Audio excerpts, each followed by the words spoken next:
Halo guys, kembali lagi dengan saya Evan. Jadi di video kali ini saya akan mencoba menjelaskan sebuah film dengan judul Winter's War. Film ini merupakan sebuah film berdasarkan kisah nyata yang menceritakan tentang resimen pasukan terjun payung Prancis pertama yang bertempur dengan unit Amerika untuk membebaskan kota Alsace di Prancis. Pada bulan Januari 1945, sebuah divisi sekutu harus merebut hutan yang berbatasan dengan kota Jebsim. Dan beberapa hari sebelum serangan tersebut, pihak Prancis dan Amerika harus bertahan dari dinginnya salju, musim dingin yang keras, serta bertahan dari kerasnya neraka perang yang dihantam oleh pasukan Jerman. Lalu, bagaimanakah kisah selanjutnya? Yaudah guys, tanpa berlama-lama, ini dia alur cerita filmnya. Cerita ini dimulai dengan memperlihatkan resimen penerjun payung pertama Prancis dan Amerika yang bergerak menuju Colmar. Namun ternyata salah seorang kopral di sana bernama Hinak merasa terpukul setelah kehilangan beberapa temannya di pertempuran Vosges.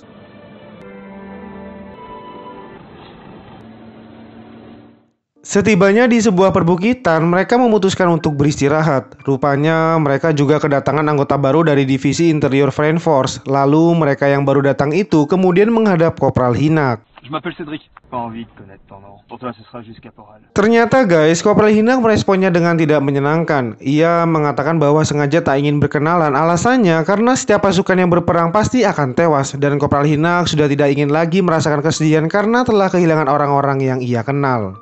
Singkatnya, Kopral Hinak pun menghadap seorang letnan. Rupanya letnan tersebut menanyakan apa yang sudah ia siapkan untuk menyerang Jerman. Namun letnan di sana justru meledeknya dan mengatakan bahwa Kopral Hinak hanyalah pasukan penerjun biasa yang seperti kotoran burung dan turun dari langit. Namun saat Kopral Hinak membalas ucapan dari letnan tersebut, tiba-tiba rupanya guys, serangan itu datang dari pasukan mortir Jerman. Pasukan Amerika yang melihat itu kemudian menyusun rencana dan langsung melakukan penyerangan.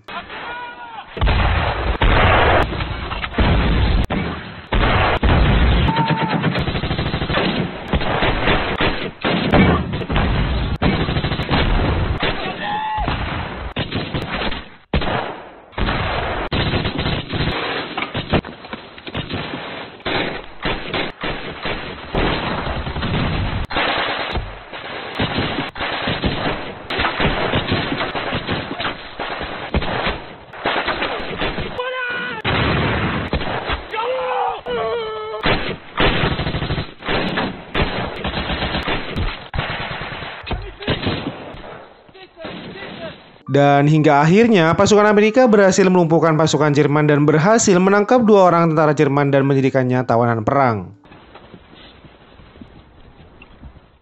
Setelah penyerangan itu, Kopral Hinak dan beberapa perwira di sana pergi untuk menghadap sang mayor. Di sana, sang mayor menjelaskan bahwa Jebsim merupakan daerah penting dalam pertahanan Jerman dan merupakan salah satu desa utama yang membagi garis depan dengan musuh. Karena sebagian besar pasukan Amerika terkonsentrasi di Ardennes, oleh sebab itu mereka diperintahkan untuk merebut kembali Strasbourg. Dan pasukan infanteri Amerika ke-254 yang kebetulan berada di dekat hutan Colmar, pasukan Kopral Hinak kemudian ditugaskan untuk bergerak menuju hutan dan segera menduduki wilayah utara dan selatan dengan membangun posisi pengintaian.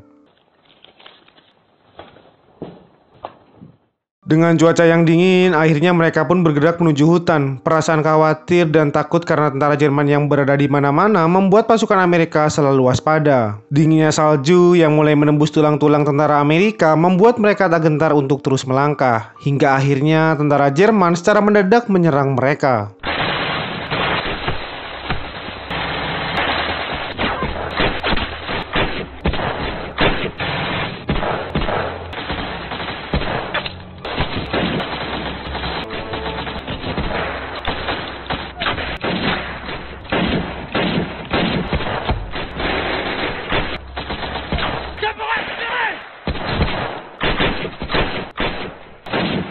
Dan hingga akhirnya tentara Amerika berhasil memukul mundur para tentara Jerman. Keesokan harinya, terlihat para tentara Amerika sedang menggali sebuah lubang. Tidak lama kemudian, datanglah seorang letnan menghadap Kopral Hinak. Rupanya letnan tersebut akan bergabung dengan Peleton 2 dan memerintahkan Kopral Hinak untuk memimpin pasukannya saat ia pergi. Namun Kopral Hinak tidak mau begitu saja. Ia juga mengatakan bahwa ia hanyalah seorang kopral kecil yang tak tahu apa-apa. Lalu letnan di sana tetap memaksanya untuk memimpin pasukan karena ia merasa Kopral Hinak memiliki kemampuan untuk melindungi dan memimpin pasukannya. Malam harinya, terlihat beberapa tentara Amerika kedinginan dan berlindung di sebuah lubang. Dan saat salah seorang tentara di sana keluar lubang, tiba-tiba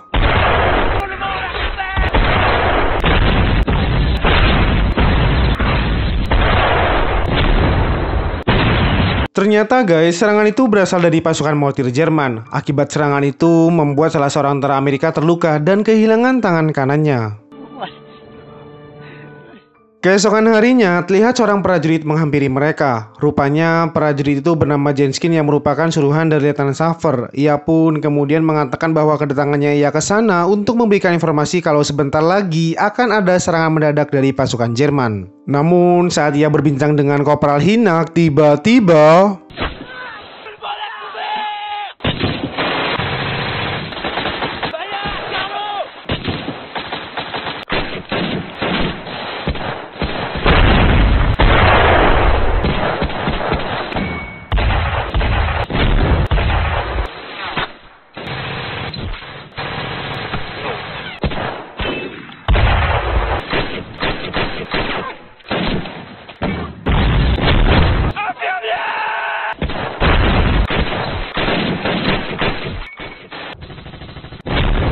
dan hingga akhirnya pasukan Amerika berhasil memukul mundur para tentara Jerman. Akibat serangan itu membuat Kopral Hinak kehilangan beberapa anggotanya. Prajurit Jenskin pun juga harus terkena tembakan di kaki kanannya. Dan setelah kakinya diperban, ia pun segera pergi untuk kembali menemui Letnan Saver, ditemani oleh prajurit Martin, yaitu anak buah dari Kopral Hinak.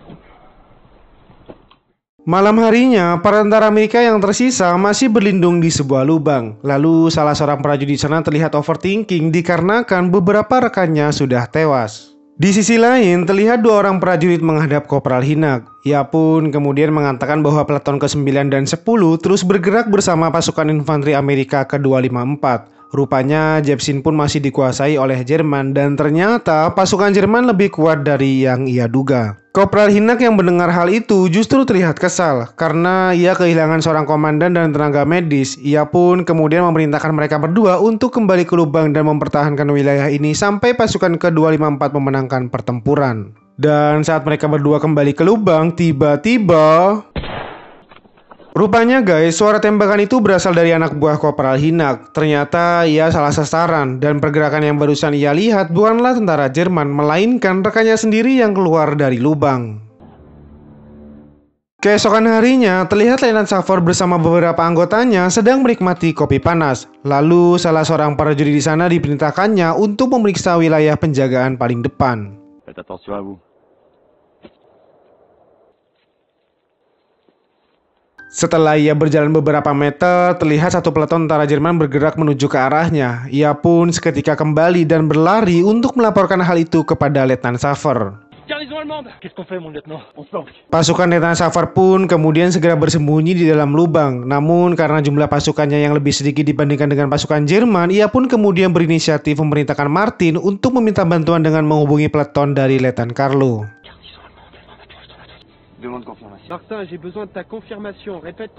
Dan saat salah seorang tentara Jerman bergerak menuju lubang persembunyiannya, tiba-tiba satu peleton dari Letnan Saver pun akhirnya tewas setelah diberondong peluru oleh pasukan Jerman. Di sisi lain, terlihat seorang pendeta menghadap Kopral Hinak. Rupanya pendeta tersebut memintanya untuk bertanggung jawab atas semua yang terjadi di peletonnya. Kopral Hinak kemudian mengatakan bahwa ia akan pergi mencari Martin dan akan menemui Letnan Marinak, karena menurutnya Letnan Marinaklah yang dapat menggantikannya dan memimpin peletonnya. Sebelum ia pergi, ia juga mengajak dan berpesan kepada anggotanya bahwa dengan kondisi apapun pastikan para anggotanya tetap berada di lubangnya sampai Letnan Marinak tiba. Ia juga akan pergi menyusuri hutan sebelah barat untuk menghindari kontak dengan musuh. Langkah demi langkah, mereka pun terus berjalan di atas dinginnya salju. Rasa lelah, letih, dan kelaparan sama sekali tak membuat mereka menyerah. Sampai akhirnya mereka pun tiba dan menyusuri sepanjang rel kereta api. Dan tak disangka-sangka guys, para tentara Jerman berada di sebelah kiri jembatan.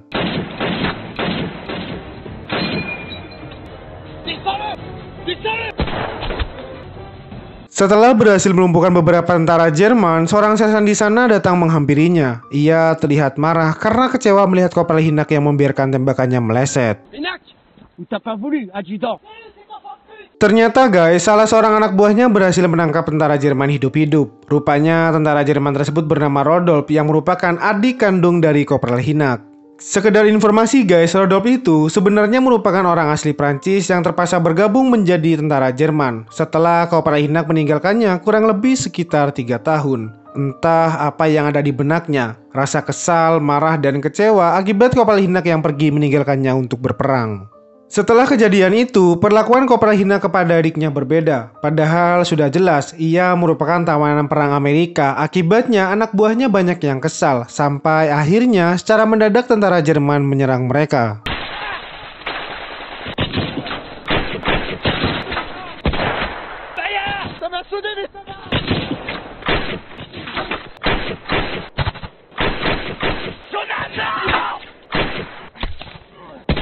Serangan itu membuat Rodolf pun berusaha untuk kabur, namun prajurit yang melihat itu kemudian berlari untuk menembaknya. Sayangnya hal itu dilarang oleh rekannya karena Rodolf bukan merupakan musuh mereka. Dan hingga akhirnya pasukan dari Kopral Hinak berhasil memukul mundur para tentara Jerman. Singkat cerita, sampailah mereka ke wilayah yang dijaga oleh Letnan Carlo. Rupanya di sana hanya tersisa beberapa prajurit saja. Letnan Carlo kemudian menjelaskan bahwa sebenarnya perintah yang diberikan oleh Markas salah karena pasukan Jerman menyerang mereka dari sebelah barat. Akhirnya Kopral Hinak dan Letnan Carlo memutuskan untuk beristirahat di sana. Keesokan paginya, terlihat pasukan Amerika kedinginan dan masih berlindung di dalam lubang. Lalu, salah seorang prajurit di sana diperintahkan oleh Letnan Carlo untuk memeriksa keadaan di sekitaran sana. Dan saat seorang prajurit meluruskan tangannya untuk keluar dari lubang, tiba-tiba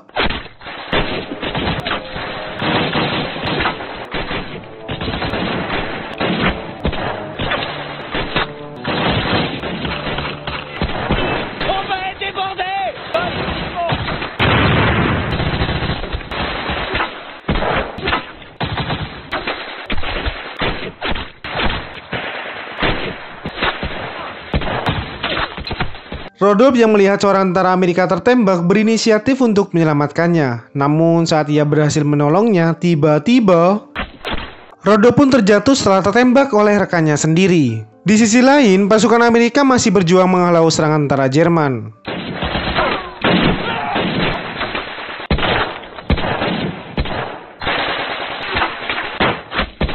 Dan hingga akhirnya pasukan Amerika berhasil memukul mundur para tentara Jerman. Setelah serangan itu membuat banyak sekali para tentara Jerman yang tewas. Namun tidak hanya itu guys, Rodolf pun yang tertembak oleh rekannya sendiri kini kondisinya sekarat dan akhirnya tewas. Setelah adiknya tewas, kini Kopral Hinak mulai berubah saat melanjutkan perjalanannya menuju Colmar. Dan pertempuran berdarah dalam mempertahankan wilayah di hutan Jepsen tersebut dikenal sebagai peristiwa Alsacian Stalingrad. Dan para tentara Amerika yang tersisa akhirnya pun berhasil selamat dan sayangnya jiwa mereka kini sudah hancur. Resimen terjun payung pertama Prancis mengorbankan 60% anak buahnya. Dan selama perang memperebutkan wilayah Jepsim akan terus menjadi simbol persahabatan antara Prancis dan Amerika. Dan film pun berakhir.